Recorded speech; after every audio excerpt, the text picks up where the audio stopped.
Hey everyone, in this video, let's do a comparison of GSAP and Anime.js.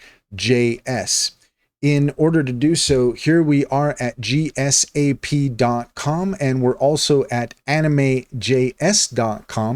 And according to Cider AI, an extension for your Chrome browser that allows you to ask questions of AI at any time, GreenSock Animation Platform, aka GSAP, and Anime.js are popular JavaScript animation libraries, but they have different strengths and use cases.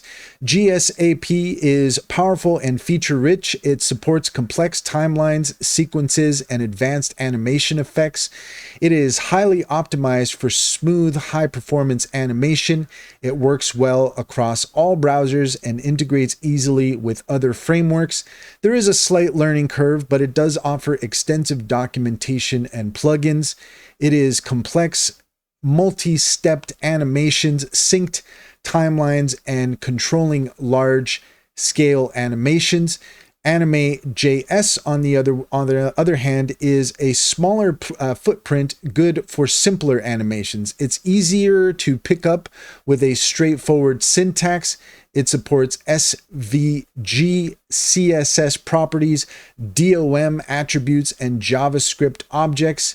It's good for smaller projects or quick animations, and it's ideal for straightforward effects and simple sequences.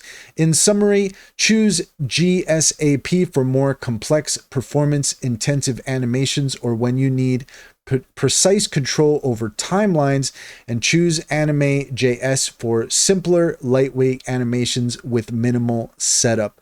And that's all there is to it. If you found this video helpful, please leave a comment and like and subscribe, and don't forget to set your notifications for more helpful tips. Also, if you take a look in the description, you will find a link to our link tree. There you'll find our top AI tool recommendations.